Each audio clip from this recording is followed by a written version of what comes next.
Hello. Okay, so today is a little bit of a deeper one, so stick with me and hopefully I will give you some clarity on a little bit of what's happening here in this passage. If you haven't read it yet, please go back and read it because this will make no sense to you if you haven't read it yet. Okay, I'm going to try to get this in. Philippians 2, I want to focus on 12 through 13 because this is a passage that causes some confusion with Christians. And I'll tell you why. Okay, Philippians 2, 12 through 13. Therefore, my dear friends, who have always obeyed, not only... Okay, let me start over.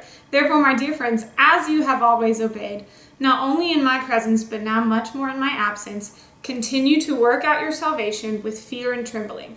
For it is God who works in you to will and to act according to his good purpose. Okay, continue to work out your salvation with fear and trembling. Those words, to a Christian who believes that salvation is a one-time thing by Jesus alone, can be kind of confusing because it seems to be saying that we need to work to keep our salvation, to make our salvation complete. So I want to explain that because that is not at all the position that Paul's taking here. First of all, you have to understand that this passage is written to believers, to Philippian believers in this church. Okay, so if you are not Christian and you're reading this, you can't interpret that, okay, I need to continue to make my salvation happen by being good or by working. That is not the case. If you're not Christian, what applies to you is Ephesians 2, 8, and 9. For by grace you have been saved through faith, not of yourself. It is the gift of God, not of works. So as a Christian who's reading this, though, this is applying to us. Now, another thing you have to understand is that salvation, this word, is used very broadly. It can be used in three different ways.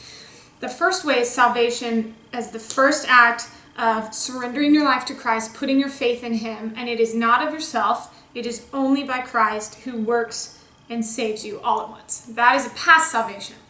The present salvation that they can say is that process of sanctification, of growing in your walk with Christ and becoming more like him. It has nothing to do with keeping your salvation, only with making it more fully who you are, if that makes sense. And then the final salvation, the future salvation, is a word that is used to describe when all of the work of Christ in our life is complete, as once we die and are in heaven. That's the only time that it's going to be fully complete. Okay, so now that we understand that, this passage here is not talking about the past salvation. It's not talking about something that is the work of God. It's talking about your daily surrendering and making more fully a part of your life the work of Christ.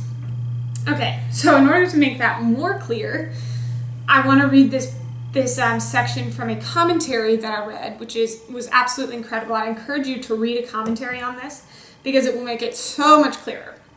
Because I can't explain it as well as these people can. Okay, let me read this. And track with me because there's some big words here. The two things then, he's talking about the accomplished salvation of Christ in the past and our continual work in our future glorification. The two things then are not inconsistent. An accomplished salvation, a full, free, perfect redemption with which a man has nothing to do at all but to take it. And on the other hand, the injunction to them who have received this divine gift, work out your salvation. Work as well as believe, and in the daily practice of faithful obedience, in the daily subjugation of your own spirits to his divine power, in the daily crucifixion of your flesh with its affections and lust, in the daily straining after loftier heights of godliness and pure atmospheres of devotion and love, make more thoroughly your own that which you already possess. Work into the substance of your souls that which you have. Apprehend that for which you are apprehended of Christ. Give all diligence to make your calling and election sure, and remember that not a past act of faith, but a present and continuous life of loving, faithful work in Christ, which is his and yet yours, is the holding fast, the beginning of your confidence, firm unto the end.